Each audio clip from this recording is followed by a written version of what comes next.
Yeah, good morning. This is Ray Bang Hill. Please press the like button and subscribe. Yeah, 1974, I had a bit of trouble in the scrubs, with doing two paedophiles and all that, this, that, and the other. And I just started to talk about me going to Albany and what it was like, mate. It freaked the life out of me. It was such a long journey. When we got to the ferry, and we were put on the ferry, that time, at them days, it was in a normal box wagon. There's about 8 or 9 cells in there, and you're boxed up, yeah. And the screws then leave you. They leave you as you're going upstairs to have a coffee, drink, or whatever they're doing, and you're left in that prison van, yeah. So that prison van, anything happens, you're going to go down with a prison van. Do you know what I mean? I think it's out of order the way they treat you. I mean, we're still human beings. You know what I mean? As such, I suppose. I don't know. And you left it and you get off the other side, a bit of a drive, winds up going to Albany, and dropped some people off at Camp Hill first, and then Parkhurst, and then went to Albany. And Albany was okay, you know. Went in there, and I was in reception, and I kids kept seeing this guy walk by. I thought, I know that guy, I know him. And I walked in to get my clothes changed and all that. In them days, you couldn't wear prison clothes. You couldn't wear your own civvy clothes at that time, yeah. But it got better. You could get smuggled things in and stuff. You could get things in, yeah.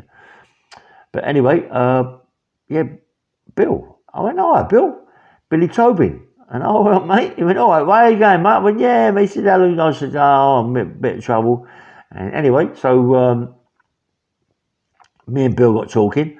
And I thought, you know, I said, Bill, what's it like? He said, mate, it's a good prison, mate. What wing are you going on? And I said, well, they told me to go to A wing first. He said, yeah, that's reception wing, and therefore from there you're going to get moved about, yeah, to a different wing. Good wings, good gym there, mate, and good food, mate. I mean, they got a good food thing there, and you're going to get in there and you meet someone, and you're getting a food boat, yeah. I said, lovely. So she's some nice people in there. I said, okay. And went in there. I went upstairs to A wing. Went into A wing, and they put me on the ones. And straight away, a guy came in the cell. I thought he was a bit gay. A geezer called Terry Vowles. Anybody know Terry Vowles? Talked like, hello, like, but it wasn't a puff, just how he is. Blonde hair, walks a bit gay. He might have been, you know. I don't know, you know what I mean? Anyway, Terry said, look, mate, it's a good nick, and we sat in the other. You won't be on the wing very long. You'll be moving out. I said, look, is there a gym in there? Can you use? He said, yeah. He says, what you got to do, when you get unlocked, you run down to the gate and they let you in the gym. You know, but I don't know what it's going to be like because you're just coming out. You might be different. Anyway, I run down to the gate and they let me in the gym. Got in the gym. Boy, there's some big guys in there, mate. Some massive guys in that gym, I'll tell you. Had a punch bag over to the right. Went in there, went up the stairs, up to the top there, and got into the gym. Yeah, it was the business. You know what I mean? It was really, really good. Yeah. And the stage was, I mean, it was all set up nice, you know what I mean? The weights, a lot of heavy weights there. And I got in there and I started pumping 2 plates each in, 100 kilos for 10 reps. I mean, I was very, very strong, mate. I mean, being all through the prison sentences, always, you know, my ball storm, my YP and all that. Always, this is my big sentences, this is my prison sentences as such, yeah.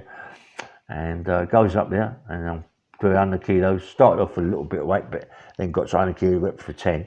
And there were some big guys in here, and there was a couple of black guys over in the corner, and they was pumping some big weights, and they was massive, yeah. But they had pound bar, they was using the pound bars, not Olympic, a normal pound bar was a thin bar, but they stacked the weights on, and they tightened up it anyway. So I went over to them after a little workout. I said, listen, look, I've just come here. My name's Rael. Any chance in me joining, join in, you know? He said, yeah, come tomorrow. He said, we do this 5 days a week. Yeah, come tomorrow and crack on, you know? So anyway, so we went back to the wing and all of a sudden someone said to me, there's a guy downstairs who wants to see you. And it was Peter Kelly. Big lump, you know, Peter. All right, Peter. I said, I didn't know his name. I said, all right, mate. He went, listen, I'm Peter Kelly, I'm the C wing. He says, you might hear some bad stories about C wing, but it's the best wing in the nick, yeah? He said, how long have you been doing? I said, I'm doing 7 years at that time, yeah? So he said, do you need like anything? I said, well, what do you mean? He said, do you smoke? I said, no, I don't smoke. He said, well, listen, here's a load of t-shirts here. Give me about 8 t-shirts. biscuits, cakes, tea bags, coffee, anything, tea, sugar. Oh, that's a bit weird, isn't it? Anyway, give me all the stuff. And the next day, went back in the gym, and he's in the gym. Started to work out a little workout of him rather than the black guys, yeah. Pete was very strong, Peter Kelly. He used to do the Olympic bar, but he used to hold the Olympic bar collar to collar. I mean, that's doing something. I mean, he's so powerful, mate. Collar to collar. I see him do 3 plates either side, 10 reps. No problem, you know what I mean? Collar to collar, that's going some, mate. And I couldn't do that. I mean, it was ridiculous. I couldn't touch that at that time, yeah. But after a while, I did do, but as you're going on, anyway, I went back to my wing, and then they said to me that you're going to C wing and I said, so he said, where you going, mate? I said, C wing. He went, they call that married quarters. I went, what? What? He said, they call it marriage quarters, right? I went, leave off. He said, yeah, there's like, everybody's chewed up and this, that and the other. Not chewed up, but they all got their own personal boyfriends. I said, shut up. Yeah, I'm telling you. You know, you'd be surprised when you go there. Anyway, goes in there. They put me on the 2s or the 3s and put me in the end cell. I loved the nick, mate. It was only little cells, tiny little cells. To the right, as you go into the door, to the right was the bed, and it was bolted to the wall. To the left, you had units. We put all your clothes up to the top of the shelf. We put your radio and bits and pieces, yeah. But when I went in there, goes into Peter Kelly's cell, going with Peter, he gives me lots of food, introduced me to people, and in their cells, they had record players. They had Pi record players, Philip record players, and all them sorts of things. Everybody had record players, yeah. And what they used to do is to channel the wall, because I mean, because you put batteries in a record player, they last about a night, yeah. So what they used to do, they used to channel the wall, channel it with a knife or whatever, channel it down, get wire, get someone to put the wire into the record player, up to the lights. And listen, everybody had it. The screws knew it was going on, but they didn't want to stop it because there'd be murders, yeah. So everybody had a record player. I didn't. Then I grovelled a bit, you know, and sent letters to my mum and this, that and the other. There wasn't no phones in them places, no phones in them days, yeah. Everything's done by letters.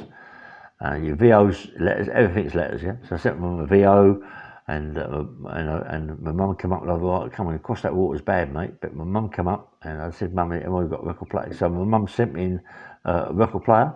I had a Philips record player. They channeled my wall for me, and that's it. And I thought, this is the business, you know what I mean? And then the amount of people that was in there that time, opposite I had a geezer called Lawrence Gibbons. He was like, he come from Brixton, Lowell, glasses, curly hair, had his proper money, he'd done all his teeth, he's always doing his teeth and all that going. Good looking guy, a nice fella, introduced to Lowell. He looked after me, gave me bits and pieces. Someone told me that Lowell died. When I come out of prison, I went to see Lowell in Brixton, and you know, he was a nice fella. Nice fella. I think he had a car front then. Anyway, then there's Lowell in there. Who was that? There was David. I think David Fraser was there. I mean Frankie Clark. Frankie Clark. They all got done for when they done the Khashoggi. When they done Khashoggi's Rolls Royce. That was a funny old turnout. That I was talking to Frankie Clark about that, or Frankie Clark, yeah, Frankie Clark about that. And I think he was in it, David Fraser or Patrick. I'm not quite sure. No, David was there. David Fraser was there. The guy next to me was one of the ones that nicked with him. I forget who it was anyway. Also a guy nicked with him was Chrissy something. Chrissy, this guy's going to right fight. I forget his name. People would know about it. It was a Khashoggi turnout. But the way they worked, they kept going up by car to following Khashoggi up there now and again. They got there by Rolls Royce and bits and pieces to pick up things. They'd follow it, yeah. And they got there and check it out. Well, the old Bill thought that they was going to do a robbery up there. So what they did, they marked their car on the roof, yeah. They marked the car on the roof, so they knew they was going with paint. So they knew where they was going, like it's invisible paint, but they knew from a helicopter they could infrared, and they knew what they was doing. They thought it was going to go on a bit of work, you know. But it was, Khashoggi's Rolls Royce, and evidently they had a housemaid that worked in Khashoggi's house that said to them that Khashoggi, when he goes, he takes a big box of jewellery and he takes money and gold with him when he goes abroad, yeah? VIP, I suppose I don't check it out. It goes in with a Rolls Royce or what he does. Anyway, they followed Khashoggi, one car in front, one car behind. The car that they wanted was Khashoggi's roller, his Rolls Royce. And as the light stopped, they reversed up to Khashoggi, one from the back, one from the front. Listen, you're talking about a Rolls Royce, powerful motor. And they sort of like tried to get into the car. They couldn't get into the car. In the end, the Rolls Royce pushed them out of the way. But the bodyguard was a ninja. This is what I was all told. The bodyguard they had was a ninja. He jumped out of he jumped out of the car. Was just throwing things at them and spikes and this, that, and the other. And they got away. Khashoggi got away with it, and because the old bill was on them, they got nicked, you know. And it was like a radio, I suppose, in a way for them. And they got quite a bit of blood. I mean, Frankie Clark and all that Frankie Clark was telling me. Frank with glasses. Good work with Frankie Clark, mate. Everybody wanted him on the firm. David Fraser was there. I'm sure David was there, yeah, David. Around the corner, he had a kid called Paul Seaborn. Paul Seaborn, mate. Gangster, proper gangster Paul Seaborn, mate. Proper, very, very hard man, Paul Seaborn. You know, a lot of stories about Paul. People on my podcast know Paul Seaborn. And next door to Paul, I think, I remember, was the two Barrys. Johnny Barry, Parky Barry, together. Not in the same cell, but next door to each other. I mean, I was told they took over from the Crays, or something went on with the Crays. Parky and Johnny Barry, yeah? And, you know, they was there. And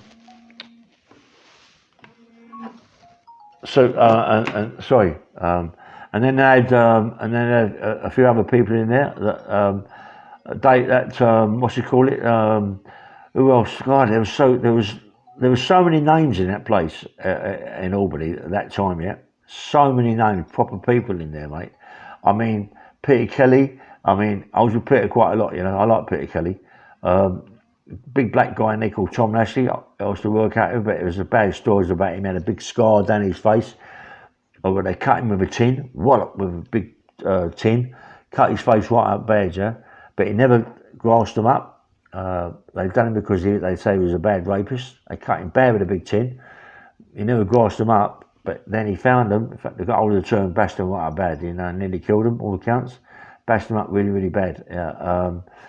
But, you know, Tom Nasty, there was, listen, I'm trying to think of the names, you know, like when I had all the names, George Davis. George Davis was there. I mean, come on, George Davis, when and all that, when they'd done all the tunnels, George Davis innocent, and everybody stuck by George Davis, and he got out on the appeal. What did he do when he get out? Straight back to Home Office. So everybody that stood by him, it didn't work, you know what I mean? So George Davis was there. I remember when George Davis and they used to walk up to the threes or the fours, and look over the top at the car park at Albany, checking on their wives who they turn up with and all that. There was lots of people going mad about that, looking for the missuses and all that in the car park. And I mean, Albany was a good nick, mate. Albany was a good nick. There were some proper faces in Albany. I mean, I was sitting down talking to someone on the phone earlier on. I'm a little bit punchy, I think, because he was telling me quite sorts of names that I forgot. And now I've even more forgotten, you know what I mean? Like, what? Hello, mate. 1 minute. Yeah, this is Bang Bang Rail. See you later. Bye.